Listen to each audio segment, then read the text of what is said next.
بریم من آمادم.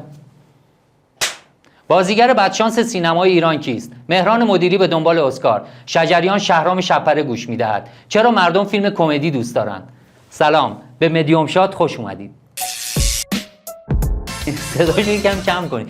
قضیه از این قرار که همایون شجریان تو مصاحبه‌ای که با عادل فردوسی پور داشته گفته همه چی گوش میکنم، هر کسی که کار خوب کرده باشه گوش میکنم، وقتی هم بخوام بشکم بزنم شهرام شب‌پره گوش میکنم و حال میکنم. به قول زنده یاد علی انصاریان، ایول به عمو شهرام. رضا فیاضی بازیگر سینما و تلویزیون گفته شاید حق من بیشتر از اینا تو سینما بوده. گفته هنوز منو مردم با زیزیگلو یاد میکنن. بازیگر بدشانسی هستم چون 5 تا 6 فیلم اکران نشده دارم. آرزوی سلامتی داریم برای این استاد عزیز.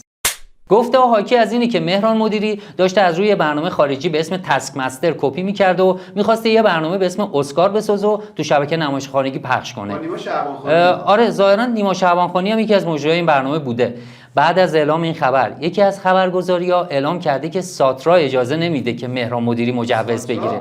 آره ساترا یا اسم اصلیش میشه سازمان تنظیم مقررات رسانه‌های فراگیر صوت و تصویر در فضای مجازی. نمیذاره بگم. بالاخره ساترا جواب داده تا این لحظه با صدور این مجوز مخالفت نشده و صدور این مجوز در دست بررسیه. چه کردی با خودت؟ چاووش خونه خاک بی‌ظاهر. چه کردی با خودت؟ چاووش خونه خاک بی‌ظاهر.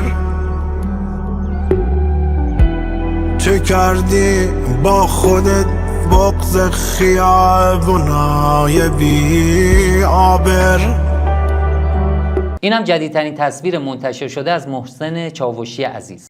ملی این شما، اینم صحنه رنگارنگ. 3 دوست 3 یار، آنها به دنبال چه هستند؟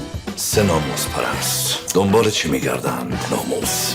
داستان هم عشقی هم جنگی. پرفروش‌ترین فیلم سال 1402 تا این لحظه فیلم فسیل به کارگردانی کریم امینیه که نزدیک به 270 میلیارد تومان فروخته. و اما فیلم هتل به کارگردانی مسعود عطیابی. به خدا من نمیدونستم شما تو این هتلی.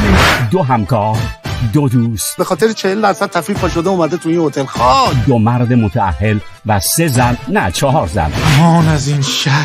فیلم هتل از اوایل مهر ماه اکران شده و در عرض حدود 2 هفته نزدیک به 25 میلیارد تومان فروخته که قاعدتاً یکی از فیلم‌های پرفروش سینمای ایران میشه. یه تحلیل خانم ریحانه عابدنیان نوشته و گفته 2 دلیل برای فروش فیلم‌های کمدی وجود داره.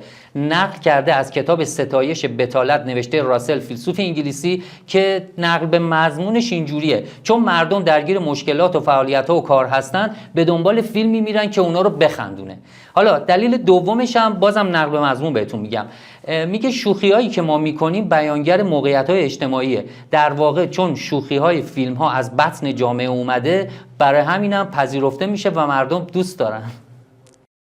مارتین اسکورسیزی فیلمساز 81 ساله آمریکایی که تا حالا 26 تا فیلم ساخته در جدیدترین مصاحبهش گفته ساخت 1 یا 2 فیلم دیگرم در توانم دارم. گفته اونقدر جلو میرم تا به زور از کف زمین جمعم کنن. ساخت هر فیلمش هم 3-4 سال طول میکشه. آره راست میگه. ساخت هر فیلم اسکورسیزی هم 3-4 سال طول میکشه. کامران باختر، فتحعلی اویسی، رضا طوفان، نرسی گورگیا، جلال. فیلم درشستیه؟ نه فیلم جدیده، یه کمدی عاشقانه و نوستالژیکه. یکی از دیالوگای فیلم که حامد بهداد میگه و در رسای جمشید هاشمپوره که به نظرم خیلی هم باحاله اینه: بازیگری خوبه که مردم وسط فیلم توی سالن سینما براش سوت و کف بزنن و الا مردم تو سالن عروسی هم سوت و کف میزنن.